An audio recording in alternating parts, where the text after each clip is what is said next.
Now, as part of enhancing regional integration, the Southern Africa Development Community, SADC, established Transfrontier Conservation Areas, TFCAs, with the aim of managing natural resources that straddle international boundaries. There are currently 18 TFCAs, and the Malawi and Zambia Transfrontier Conservation Area is one of them. Years after conception, Henry Haukea looks at the progress so far. The report is read by Musasi Cheyo.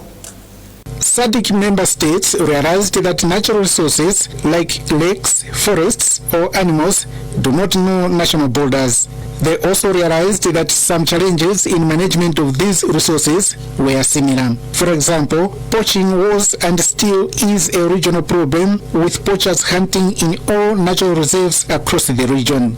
The birth of TFCAs has therefore helped in improving many things in the areas. The Malawi and Zambia Transfrontier Conservation Area is the best example of how the initiative has improved management of the areas. One of the organizations which has worked hand in hand with Malawi and Zambia Transfrontier Conservation Area over the years is Peace Parks Foundation, and Humphrey Nzima is its country director. Best practical gain is the working relationship of rangers in Malawi and Zambia. They physically work together.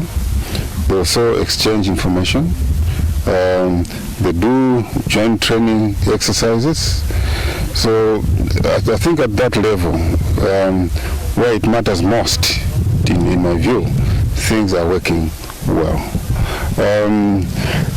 Also, at higher levels, ministers do meet to make policy decisions regarding what's supposed to happen, and as well as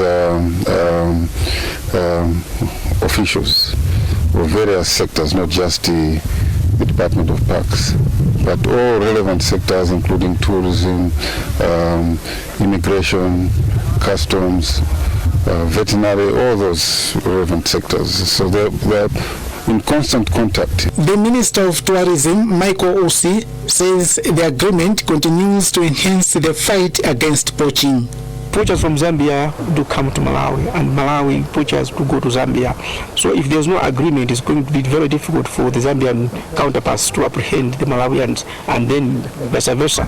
So it's Malawi Zambia Transfrontier program. So we are looking at it as a program, not just a project.